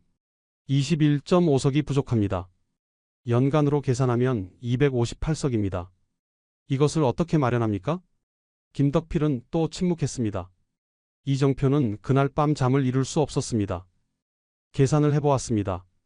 월 수입 자신의 녹봉 0.75석, 송사 수수료 10석, 관청 토지 2.5석, 13.25석, 월 지출 가족 식비 1석, 아전 급료 15석, 사령 식비 15석, 관노비 4석, 35석, 월 적자 21.75석, 연간 적자 261석, 은으로 환산하면 연간 적자가 은 320냥이었습니다. 이정표는 손이 떨렸습니다. 이것은 수령 자리가 아니라 파산 선고였습니다. 이틀째 되는 날 고을 부자 김만석이 찾아왔습니다. 그는 이정표에게 인사를 드리며 선물을 바쳤습니다. 은 20냥이었습니다. 김만석이 말했습니다. 대감, 어려우시면 언제든 말씀하십시오. 제가 돈을 빌려드리겠습니다. 이정표는 거절했습니다. 고맙지만 괜찮소. 그러나 김만석은 의미심장하게 웃었습니다. 곧 필요하실 겁니다. 김만석이 돌아간 후 김덕필이 조용히 말했습니다. 대감, 전임 현감들은 모두 김만석에게 돈을 빌렸습니다. 이자는 얼마요? 월 3푼입니다. 은 100냥을 빌리면 매달 은 3냥을 갚아야 한다는 뜻이군요. 예, 대감. 이정표는 한숨을 내쉬었습니다. 이것이 지방 수령의 현실이었습니다. 이것이 정육품 현감의 삶이었습니다. 그는 결심했습니다. 나는 빚을 지지 않겠소. 나는 청렴하게 살 것이오. 김덕필은 걱정스러운 눈으로 바라보았습니다. 그는 이미 알고 있었습니다. 청렴하게 사는 현감이 어떻게 되는지를요. 3년 후 이정표는 은 327량의 빚을 지고 목숨을 끊었습니다. 이정표가 부임한 지 3개월이 지났습니다. 1721년 7월이었습니다. 이정표는 버티고 있었습니다. 빚을 지지 않으려고 노력했습니다. 그러나 현실은 녹록하지 않았습니다. 7월은 농한기였습니다. 백성들은 굶주렸습니다. 춘궁기였습니다. 전년도 추수한 곡식은 이미 다 먹었고 올해 곡식은 아직 익지 않았습니다. 이 시기를 보릿고개라고 불렀습니다. 백성들이 관하로 찾아왔습니다. 현감 나으리 곡식을 빌려주십시오. 굶어 죽겠습니다. 이것이 환곡이었습니다. 조선시대 구휼제도였습니다. 국가가 백성에게 봄에 곡식을 빌려주고 가을에 이자와 함께 받는 제도였습니다. 법정 이자는 10분의 1, 즉 10%였습니다. 쌀 10석을 빌려주면 가을에 11석을 받는 것이었습니다. 명목상 이것은 보관료와 운송료였습니다. 이정표는 창고를 열었습니다. 강진현 환곡 창고에는 쌀 500석이 있었습니다. 이정표는 백성 100명에게 쌀 5석씩 나눠줬습니다. 호방 김덕필이 장부에 기록했습니다. 봄에 500석 대출, 가을에 550석 회수 예정. 이정표는 만족했습니다. 백성을 구제하는 것이 수령의 본분이라고 생각했습니다. 그런데 김덕필이 조심스럽게 말했습니다. 대감 이자를 10%만 받으시면 관아 운영이 어렵습니다. 무슨 말이요? 전임 현감들은 환곡 이자를 30%에서 50%까지 받았습니다. 이정표는 분노했습니다. 그것은 불법이오. 법전에 10%라고 명시되어 있소. 예, 대감. 하지만 그렇게 하지 않으면. 김덕필은 말을 잇지 못했습니다. 이정표는 단호하게 말했습니다. 나는 법대로 할 것이오. 10% 이상 받지 않겠소. 김덕필은 고개를 끄덕였지만 표정은 어두웠습니다. 가을이 되었습니다. 추수가 끝났습니다. 백성들이 환곡을 갚으러 왔습니다. 그런데 문제가 발생했습니다. 100명 중 20명이 갚지 못했습니다. 흉년이 들어 수확이 적었기 때문입니다. 이정표는 그들을 독촉할 수 없었습니다. 정말로 굶주리고 있었으니까요. 결국 회수된 것은 400석이었습니다. 원금 500석보다 100석이 적었습니다. 이자는커녕 원금도 손실을 봤습니다. 이정표는 좌절했습니다. 환곡으로 수입을 올리려던 계획은 실패했습니다. 더 큰 문제가 있었습니다. 경종 2년 1722년 1월 호조에서 공문이 왔습니다. 환곡 결손분 100석을 현감이 개인 재산으로 보전할 것. 이정표는 어이가 없었습니다. 백성이 갚지 못한 환곡을 수령이 사비로 갚으라는 것이었습니다. 쌀 100석은 은으로 환산하면 130냥이었습니다. 이정표의 연봉 11년치였습니다. 이정표는 항의 공문을 작성했습니다. 본관이 백성을 강제할 수 없었습니다. 흉년으로 백성이 굶주립니다. 어찌 환곡을 독촉하겠습니까? 호조의 답변은 냉정했습니다. 환곡 관리는 수령의 책임이다. 회수하지 못했다면 수령이 변상하라. 이정표는 막막했습니다. 은 130냥을 어디서 구합니까? 결국 그는 고을 부자 김만석을 찾아갔습니다. 은 130냥을 빌려주시오. 반드시 갚겠소. 김만석은 기다렸다는 듯이 돈을 내줬습니다. 이자는 월 3푼입니다. 이정표는 차용증을 썼습니다. 이것이 그의 첫 번째 빚이었습니다. 이제 그는 매달 은 3.9냥을 갚아야 했습니다. 그의 월급은 은 1냥이었습니다. 월급의 4배를 이자로 내야 했습니다. 이정표는 깨달았습니다. 이 제도는 수령을 파산시키도록 설계되어 있다는 것을요. 1722년 봄, 또 다른 문제가 발생했습니다. 관아 건물 지붕이 무너졌습니다. 폭설 때문이었습니다. 수리하지 않으면 비가 새서 일을 할 수 없었습니다. 김덕필이 보고했습니다. 수리비가 은 50냥 듭니다. 이정표는 또 김만석에게 돈을 빌렸습니다. 이제 총 빚이 은 180냥이 되었습니다. 1722년 여름 세 번째 문제가 발생했습니다. 경종이 승하하고 영조가 즉위했습니다. 새 왕의 즉위를 축하하는 진화사가 한양으로 가야 했습니다. 각 고을에서 축하 사절을 보내야 했습니다. 이정표는 아전 2명을 한양에 보냈습니다. 여행 경비가 필요했습니다. 은 30냥이었습니다. 또 김만석에게 빌렸습니다. 이제 총 빚이 은 210냥이 되었습니다. 1722년 가을 네 번째 문제가 발생했습니다.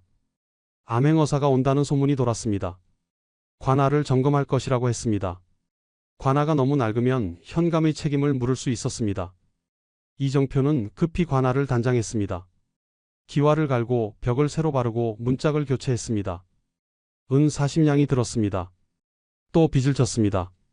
이제 총 빚이 은 250냥이 되었습니다. 이정표는 숨이 막혔습니다. 빚이 눈덩이처럼 불어났습니다. 매달 이자만 은 7.5냥을 내야 했습니다. 그의 월급의 7.5배였습니다. 그는 절박해졌습니다. 김덕필이 조심스럽게 제안했습니다. 대감 환곡 이자를 조금만 올리시면 됩니다. 20%만 받으셔도 연간 쌀 50석을 더 확보할 수 있습니다. 이정표는 거절했습니다. 안 돼요.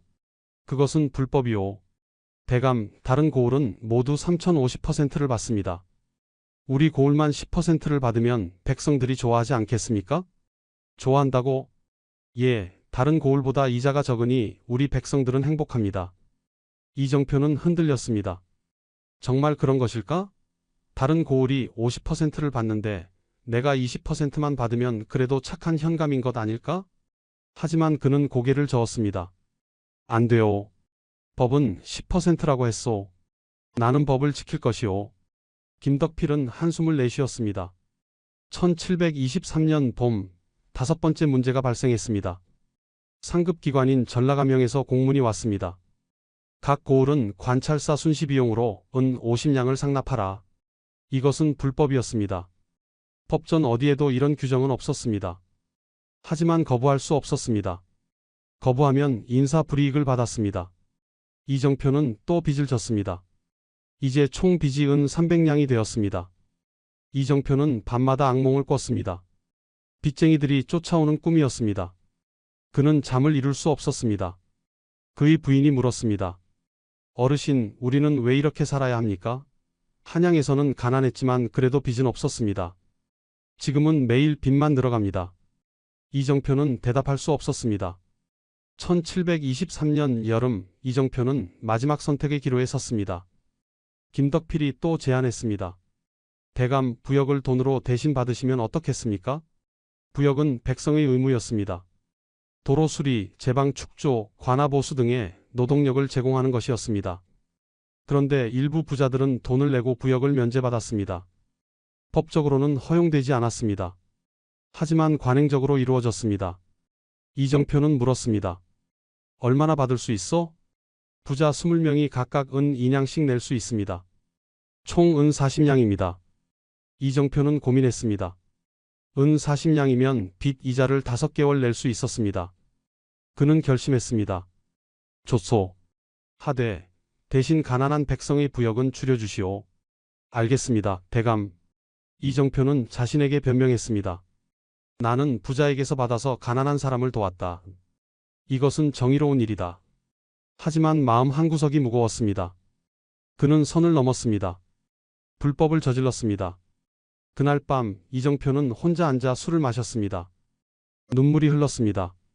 나는 청렴한 관리가 되고 싶었는데 이제 나도 탐관오리가 되어가는구나. 하지만 달리 방법이 없었습니다. 제도가 그를 악인으로 만들고 있었습니다. 경종 3년 1723년 9월 15일이었습니다. 강진 고을 장터는 평소처럼 북적였습니다. 백성들이 농산물을 사고 팔았습니다. 그때 한 젊은 양반이 나타났습니다. 30대 초반으로 보이는 선비였습니다. 그는 장터를 돌아다니며 백성들에게 물었습니다. 이 고을 현감은 어떤 사람이요? 한 노인이 답했습니다. 이정표 나으리 말씀이십니까? 좋은 분이십니다. 백성을 괴롭히지 않으십니다. 젊은 양반이 다시 물었습니다. 세금은 공정하게 거두어? 노인이 고개를 끄덕였습니다. 예, 다른 고을처럼 더 걷지 않으십니다. 환곡 이자는 얼마요? 10%입니다. 다른 고을은 50%도 받는다는데 우리는 10%뿐입니다. 젊은 양반은 의아했습니다. 이상했습니다. 사전 정보와 달랐습니다. 그는 다른 백성에게도 물었습니다. 대답은 비슷했습니다. 모두 이정표 현감을 칭찬했습니다. 그런데 한 백성이 조심스럽게 말했습니다. 하지만 한 가지 이상한 점이 있습니다. 무엇이요? 올해 부역을 면제받은 사람이 많습니다. 모두 부자들입니다. 부역을 면제받았다고? 예, 돈을 내고 면제받았다고 합니다. 젊은 양반의 눈빛이 변했습니다. 다음 날 9월 16일 아침이었습니다. 강진현 관아에는 평소처럼 아전들이 출근했습니다. 이정표 현감도 사물을 보고 있었습니다. 그때 갑자기 관아 문이 열렸습니다. 어제 장터에 나타났던 젊은 양반이 들어왔습니다. 그의 손에는 마패가 들려 있었습니다. 암행어사 출두요. 관아가 순식간에 얼어붙었습니다. 아전들은 당황해서 엎드렸습니다. 이정표도 놀라서 일어났습니다. 암행어사는 박문규였습니다. 32세의 젊은 문신이었습니다. 영조가 직접 임명한 어사였습니다. 박문규는 마패를 들어 보였습니다. 강진현감 이정표는 나와서 절을 받으라. 이정표는 떨리는 마음으로 마당으로 나왔습니다. 그는 어사 앞에 엎드렸습니다. 강진현감 이정표, 어사또를 뵙습니다. 박문규는 냉정하게 말했습니다. 본 어사는 왕명을 받들어 팔도를 순찰하고 있다. 이 고을의 폐단을 조사하러 왔다. 예, 어사또. 먼저 장부를 가져오라. 세금 장부, 황곡 장부, 부역 장부를 모두 제출하라. 호방 김덕필이 황급히 장부들을 가져왔습니다. 박문규는 장부를 꼼꼼히 살폈습니다.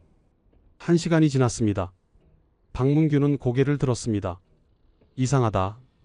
장부에는 문제가 없다. 그는 환곡 장부를 보였습니다. 환곡 이자가 10%로 기록되어 있다. 법대로 했군. 그는 세금 장부를 보였습니다. 세금도 법정 세율대로 거둔 것으로 나온다. 그는 부역 장부를 보였습니다. 부역도. 잠깐. 박문규는 부역 장부를 자세히 봤습니다. 그리고 이상한 점을 발견했습니다. 올해 부역 면제자가 20명이다. 이유는? 김덕필이 답했습니다. 노령과 질병 때문입니다. 노령과 질병? 박문규는 면제자 명단을 봤습니다. 그리고 비웃었습니다. 이 사람들은 이 고을의 부자들이 아닌가? 김만석, 박재욱, 정영수? 이들이 모두 노령과 질병인가? 김덕필은 대답하지 못했습니다. 박문규는 이정표를 바라봤습니다. 현감 사실대로 말하라. 이들에게 돈을 받고 부역을 면제해 준 것 아닌가? 이정표는 엎드린 채 대답했습니다. 예, 어사또. 사실입니다. 얼마를 받았는가? 1인당 은 2냥씩, 총 은 40냥입니다. 법을 어긴 것을 알고 있는가? 예, 알고 있습니다. 박문규는 분노했습니다. 감히 수령이 뇌물을 받다니 이것이 어찌 된 일인가? 이정표는 머리를 조아렸습니다. 어사또, 청컨대 제 사정을 들어주십시오. 사정? 무슨 사정이 있단 말인가? 이정표는 떨리는 목소리로 말했습니다. 소인은 부임한 지 2년 반이 되었습니다. 그동안 녹봉으로 생활할 수 없었습니다. 관아 운영비, 아전급료, 사령식비를 모두 제가 부담했습니다. 빚이 은 300냥이 되었습니다. 박문규는 미간을 찌푸렸습니다. 빚이 300냥이라고? 예, 어사또. 어디서 빌렸는가? 고을 부자 김만석에게서 빌렸습니다. 차용증을 보여라. 김덕필이 차용증을 가져왔습니다. 박문규는 차용증을 살폈습니다. 사실이었습니다. 이정표는 정말로 은 300냥을 빚지고 있었습니다. 박문규는 혼란스러웠습니다. 그는 탐관오리를 처벌하러 왔습니다. 그런데 이 현감은 탐관오리가 아니었습니다. 오히려 피해자였습니다. 박문규는 물었습니다. 그 은 300냥은 모두 관아 운영에 쓴 것인가? 사사로이 쓴 것은 없는가? 없습니다. 어사또. 제 양심을 걸고 맹세합니다. 한 푼도 사사로이 쓰지 않았습니다. 김덕필이 끼어들었습니다. 어사또, 제가 증언하겠습니다. 이정표 대감은 제가 모신 현감 중 가장 청렴한 분입니다. 백성이 것을 빼앗지 않았고 환곡 이자도 10%만 받았습니다. 다른 현감들은 50%를 받는데도 말입니다. 박문규는 침묵했습니다. 그는 이 상황을 어떻게 처리해야 할지 몰랐습니다. 그는 백성들을 불러 조사했습니다. 20명의 백성이 증언했습니다. 이정표 현감은 좋은 분입니다. 우리를 괴롭히지 않았습니다. 다른 고을은 세금을 더 걷는다는데 우리 고을은 법대로만 걷습니다. 박문규는 더 혼란스러웠습니다. 그날 밤 박문규는 객사에 머물며 보고서를 작성했습니다. 무엇이라고 써야 할까? 강진 현감 이정표는 부역 면제 대가로 은 40냥을 수수했다. 이는 명백한 불법이다. 파직이 마땅하다. 그러나 박문규는 펜을 멈췄습니다. 그리고 다시 썼습니다. 그러나 그의 동기는 사욕이 아니었다. 그는 관아 운영을 위해 불가피하게 이 일을 저질렀다. 현재 그는 은 300냥의 빚을 지고 있으며 이는 모두 관아 운영비로 쓰였다. 백성들도 그를 칭찬한다. 제도의 문제가 그를 범법자로 만들었다. 박문규는 고민했습니다. 그리고 마지막 문장을 썼습니다. 신은 이정표를 파직할 것을 건의하나 동시에 지방 수령 녹봉 제도의 개선을 강력히 요청한다. 현재의 녹봉으로는 청렴한 수령이 살 수 없다. 다음 날 아침 박문규는 이정표를 불렀습니다. 이정표, 너는 법을 어겼다. 파직이다. 이정표는 고개를 숙였습니다. 예, 어사 또 달게 받겠습니다. 박문규는 계속 말했습니다. 그러나 내 죄는 가볍다고 판단한다. 귀양은 가지 않아도 된다. 단 빚 300냥은 내가 갚아야 한다. 이정표는 아무 말도 하지 못했습니다. 박문규가 떠난 후 이정표는 빈 관아에 홀로 앉았습니다. 그는 울었습니다. 나는 청명하게 살고 싶었는데 결국 파직되었구나. 한 달 후 새 현감이 부임했습니다. 이정표는 집을 정리하고 떠나야 했습니다. 그러나 빚 300냥은 여전히 남아 있었습니다. 김만석이 찾아왔습니다. 전 현감, 언제 빚을 갚으시겠소? 조금만 기다려 주시오. 반드시 갚겠소. 저도 장사를 하는 사람이오. 더 이상 기다릴 수 없소. 이정표는 집을 팔았습니다. 은 100냥에 팔렸습니다. 토지를 팔았습니다. 은 80냥에 팔렸습니다. 노비 2명을 팔았습니다. 은 40냥에 팔렸습니다. 총 은 220냥이었습니다. 여전히 80냥이 부족했습니다. 더 이상 팔 것이 없었습니다. 1724년 여름 채권자들이 몰려왔습니다. 이정표는 쫓기는 신세가 되었습니다. 그의 부인이 말했습니다. 어르신, 우리 딸을 팔아야 할까요? 이정표는 고개를 저었습니다. 안 된다. 딸은 팔 수 없다. 그렇다면 우리는 어떻게 살아야 합니까? 이정표는 대답하지 못했습니다. 1724년 12월 15일 이정표는 마지막 선택을 했습니다. 경종 4년 1724년 12월 15일 밤이었습니다. 강진 고을 한 초가집에서 촛불이 흔들리고 있었습니다. 전 현감 이정표의 집이었습니다. 이제 이 집마저 빼앗길 위기였습니다. 채권자들이 내일 관가에 소송을 제기할 예정이었습니다. 이정표는 책상 앞에 앉아 있었습니다. 53세였습니다. 그의 얼굴은 초췌했습니다. 지난 1년 동안 스물근이 빠졌습니다. 머리카락은 반이 하얗게 새었습니다. 책상 위에는 빚 문서가 쌓여 있었습니다. 김만석에게 은 80냥, 상환 기한 지남, 지연 이자 매월 은 5냥, 포목상 박재욱에게 은 47냥, 상환 기한 지남, 전당포에 저당 잡힌 토지 문서, 은 120냥, 이미 유실. 이정표는 계산했습니다. 총 빚이 은 327냥이었습니다. 그의 평생 녹봉을 다 합쳐도 갚을 수 없는 금액이었습니다. 그는 펜을 들었습니다.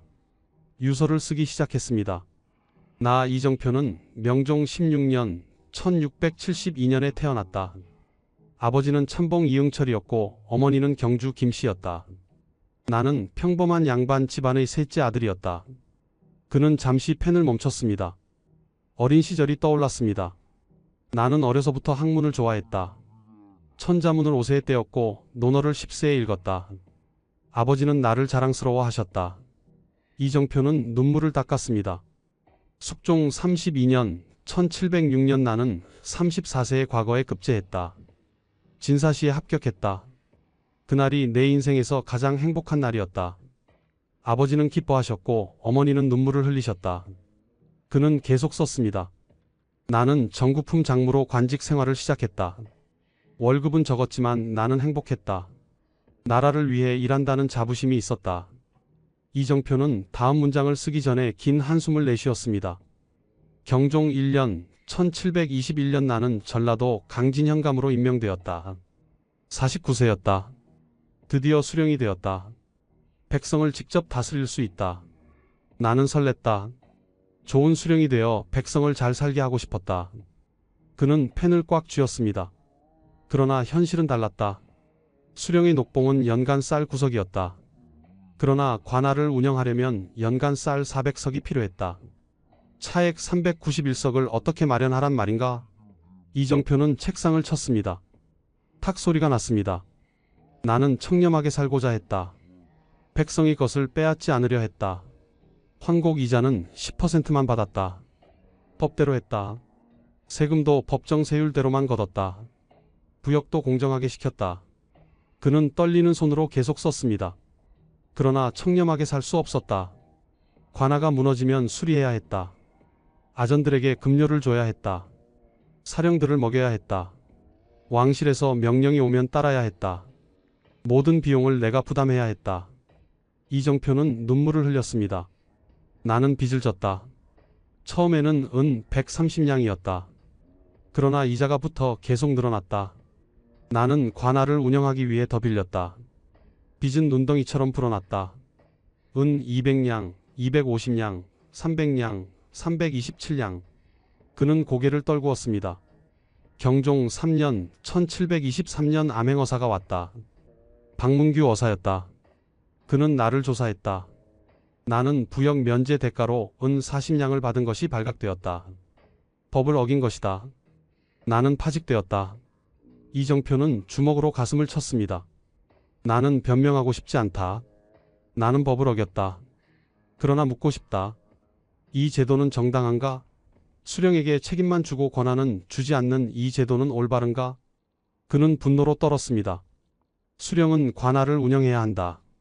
그러나 예산은 없다. 수령은 백성을 구제해야 한다. 그러나 재원은 없다. 수령은 청렴해야 한다. 그러나 생활비도 없다. 이정표는 책상에 이마를 대고 울었습니다.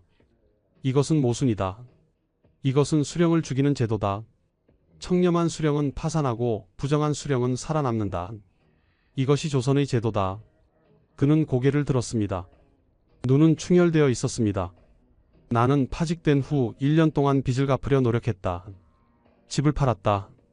토지를 팔았다. 노비를 팔았다. 그러나 여전히 은 107냥이 부족하다. 이정표는 떨리는 손으로 다음 문장을 썼습니다. 내일 채권자들이 관가에 소송을 제기한다. 나는 옥에 갇힐 것이다. 내 가족은 거리에 나앉을 것이다. 내 딸은 어쩌면 팔려갈지도 모른다. 그는 눈을 감았습니다. 딸의 얼굴이 떠올랐습니다. 올해 17세였습니다.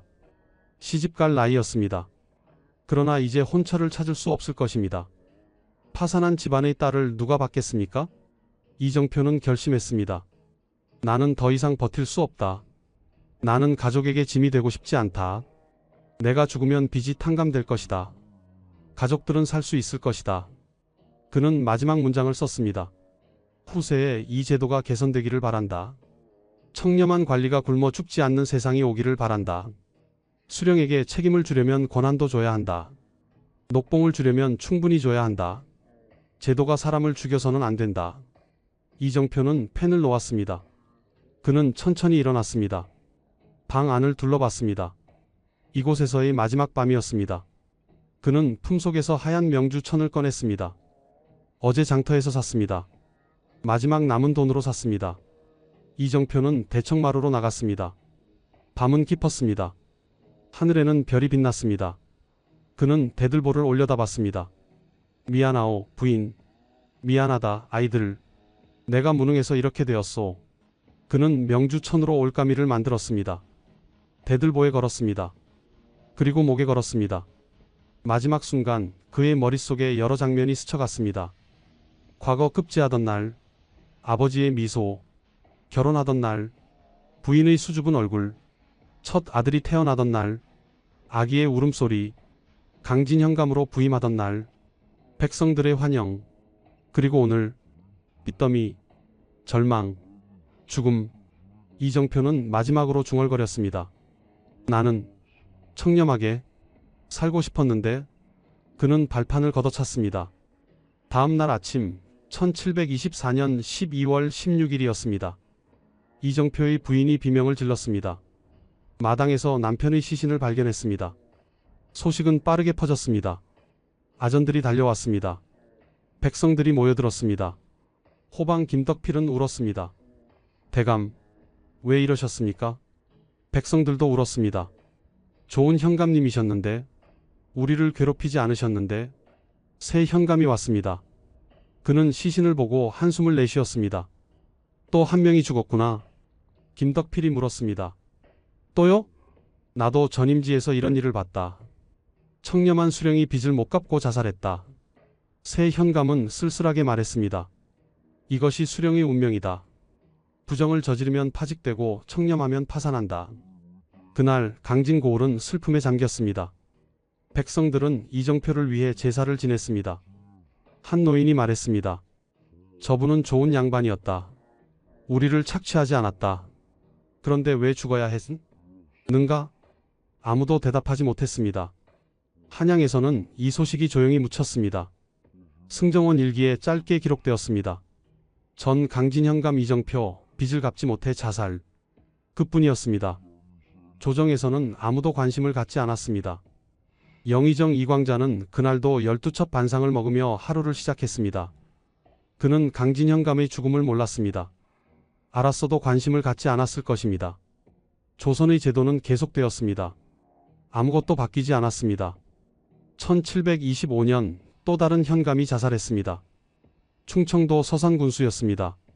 1726년 또 다른 현감이 자살했습니다. 경상도 의령현감이었습니다. 1727년, 1728년, 1729년 매년 수령들이 죽어갔습니다. 승정원 일기에는 짧은 기록만 남았습니다. 현감 빚으로 자살. 그뿐이었습니다. 고종 31년 1894년이었습니다. 가보개혁이 시행되었습니다. 조선의 낡은 제도를 개혁하는 대역사였습니다. 개혁안 중 하나가 관료 녹봉 제도의 개편이었습니다. 의정부 회의에서 개혁파 관리 박영효가 보고했습니다. 지방 수령의 녹봉을 현금으로 지급하고 관아 운영비를 별도로 책정하겠습니다. 고종이 물었습니다. 얼마나 지급할 것인가? 현감의 연봉을 은 300냥으로 책정하고 관아 운영비로 연간 은 500냥을 별도 지급하겠습니다. 그렇다면 현감 한 명당 연간 은 800냥이 드는 것이로군. 예, 전하. 고종은 고개를 끄덕였습니다. 좋다. 시행하라. 드디어 개혁이 이루어졌습니다. 이정표가 죽은 지 170년 만이었습니다. 만약 이정표가 170년 후에 태어났다면 어땠을까요? 그는 빚에 허덕이지 않았을 것입니다. 자살하지 않았을 것입니다. 청렴하게 살면서도 가족을 먹여 살릴 수 있었을 것입니다. 그러나 그는 170년 전에 태어났습니다. 잘못된 제도의 희생자가 되었습니다. 1910년대 한 역사학자가 이정표의 기록을 발견했습니다. 강진향토 문서고에 보관된 자료였습니다. 거기에는 놀라운 사실이 적혀 있었습니다. 이정표는 재임 중 가뭄이 들었을 때 사제를 털어 백성을 구휼했습니다. 1722년 가뭄 때였습니다. 그는 자신의 토지를 저당 잡히고 쌀 50석을 사서 굶주린 백성들에게 나눠줬습니다. 백성들은 감동했습니다. 그들은 이정표를 위해 선정비를 세우려고 했습니다. 그러나 이정표는 거절했습니다. 나는 당연한 일을 했을 뿐이다. 비석은 세우지 마라. 백성들은 그의 뜻을 존중했습니다. 그러나 마음속에 새겼습니다. 1723년 이정표가 파직된 후 백성들은 탄원서를 올렸습니다. 이정표 현감은 청렴한 분입니다. 우리를 괴롭히지 않았습니다. 부디 다시 관직을 주십시오. 그러나 조정은 답하지 않았습니다. 1724년 이정표가 죽은 후 백성들은 사당을 지으려 했습니다. 그러나 새 현감이 금지했습니다. 파직된 관리를 위해 사당을 짓는 것은 법에 어긋난다. 백성들은 몰래 제사를 지냈습니다. 매년 12월 15일 이정표가 죽은 날이었습니다. 이 전통은 100년 이상 이어졌습니다. 1920년대까지도 강진의 노인들은 이정표를 기억했습니다. 그분은 좋은 현감이셨다. 우리를 위해 돌아가셨다. 1950년대 한 향토사학자가 이정표의 후손을 찾았습니다. 오대손 이종석이었습니다. 이종석은 독립운동가였습니다. 1919년 3.1 운동에 참여했고 1920년대 상해 임시정부에서 활동했습니다. 1945년 해방 후 귀국했습니다. 향토사학자가 물었습니다. 선조 이정표에 대해 아십니까? 이종석은 고개를 끄덕였습니다. 알고 있습니다. 우리 집안의 자랑입니다. 자랑이라니요? 빚을 갚지 못해 자살하셨는데요? 이종석은 미소 지었습니다. 그분은 청렴했습니다. 부정을 저지르지 않았습니다. 비록 가난했지만 양심을 지켰습니다. 우리 집안은 그것을 자랑스럽게 생각합니다. 그 청렴함이 후손에게 이어진 것 같습니다. 예, 할아버지의 정신이 저를 독립운동으로 이끌었습니다. 불의에 타협하지 않는 정신, 올바름을 추구하는 정신입니다. 2010년 강진군에서는 이정표 현감을 재조명하는 전시회를 열었습니다. 전시회 제목은 청렴한 수령 이정표였습니다. 그의 유서, 빚 문서, 백성들의 탄원서가 전시되었습니다. 전시회를 찾은 한 노인이 말했습니다. 내 할아버지에게 들었습니다. 이정표 현감은 좋은 분이셨다고, 백성을 위해 살다가 돌아가셨다고 전시회 기획자는 설명했습니다. 이정표는 제도의 희생자였습니다. 청렴하게 살려 했지만 제도가 그것을 허락하지 않았습니다. 관람객들은 숙연해졌습니다. 역사는 무엇을 말하고 있을까요? 첫째, 제도는 사람을 만듭니다. 잘못된 제도는 선한 사람도 악인으로 만듭니다. 이정표는 청렴하게 살고 싶었습니다. 그러나 제도가 그를 범법자로 만들었습니다. 둘째, 책임과 권한은 균형을 이루어야 합니다. 수령에게 관하 운영 책임을 주면서 예산을 주지 않는 것은 잔인함입니다.